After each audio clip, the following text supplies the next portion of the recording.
First of all, I'd like to thank Peter in Sweden for posting the little video on the Canberra Prospect software. And it inspired me to try the same thing here using PRA and my 3-inch alpha spectra detector.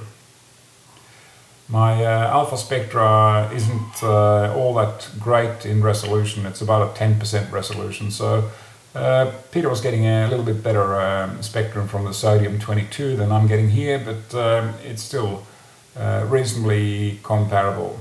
So before we start up here, just a quick introduction to PRA 10.2. The first thing we need to do to use PRA is always to do a pulse shape acquisition, and that teaches PRA what the pulse looks like and allows it to filter it more effectively. So we always go to the action menu and we start pulse shape acquisition.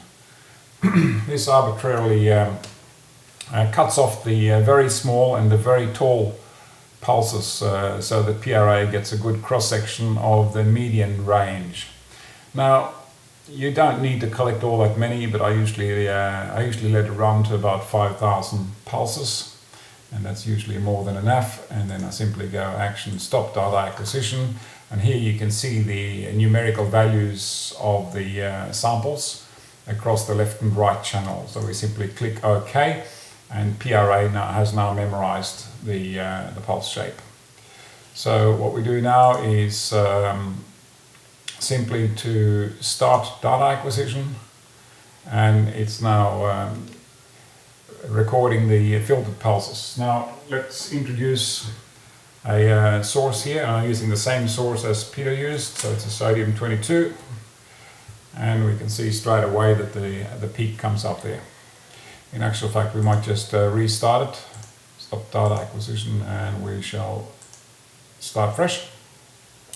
And here we can see the pulses coming in. This is recording at 96 kilohertz.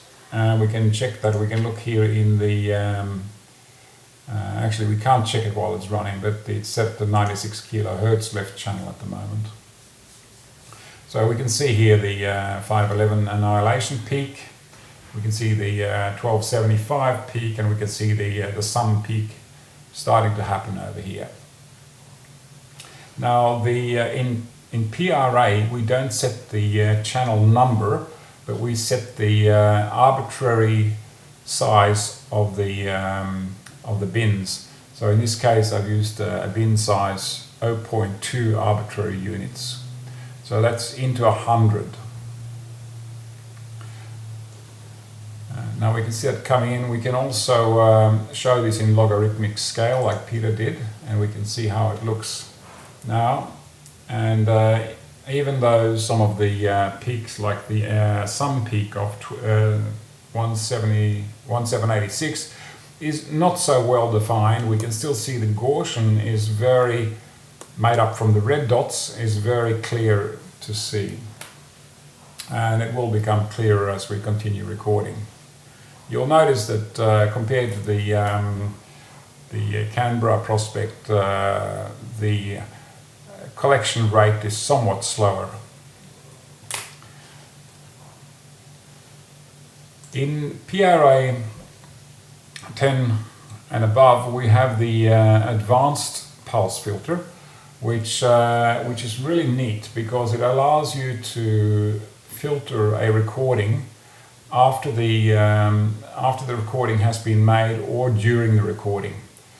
The data file that holds the recorded information also holds the deviation from the pulse shape, or the pulse shape deviation. So that allows us to filter the distortion in real time using this advanced pulse filter down here.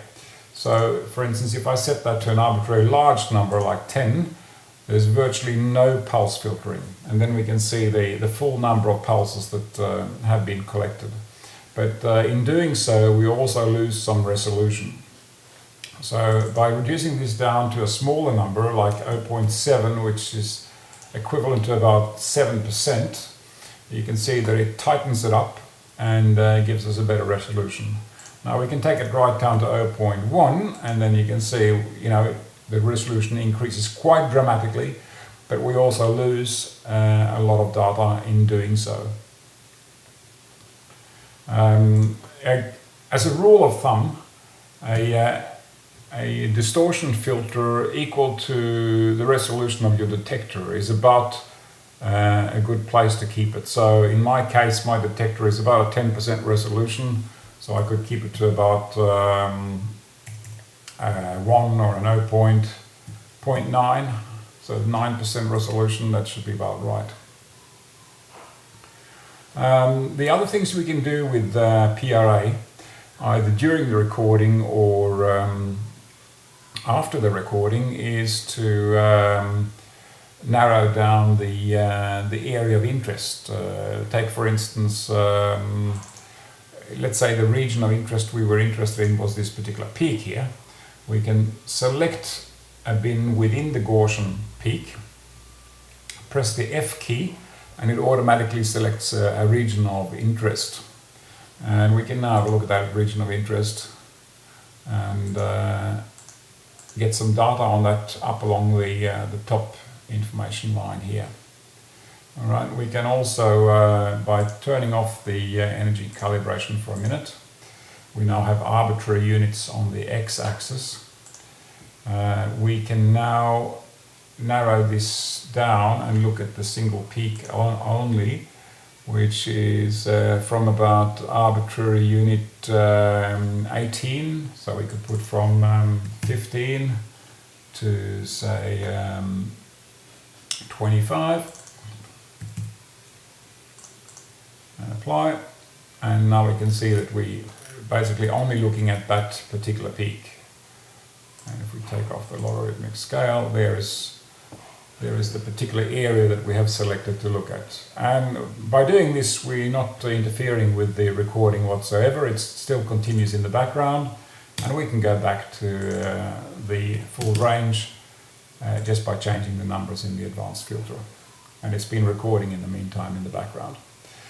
The other thing which is quite neat in PRA, we can also filter out and look at a particular time sequence. So if we have been recording for 60 minutes or for 3,600 seconds, we could look at what happened during a particular interval, say for instance between 1,000 and 2,000 seconds. And we can simply do that here by changing the analyzed data selection period up here. Okay, now calibration is the next thing we want to talk about, and to calibrate in PRA we simply select the region of interest, and we can do that, as I said, by selecting a bin within the Gaussian peak and pressing the F key, and we can do that for each peak, and it changes colors accordingly. And then we bring up the in the settings window, energy calibration. This brings up a table where we can set up multiple energy calibration points.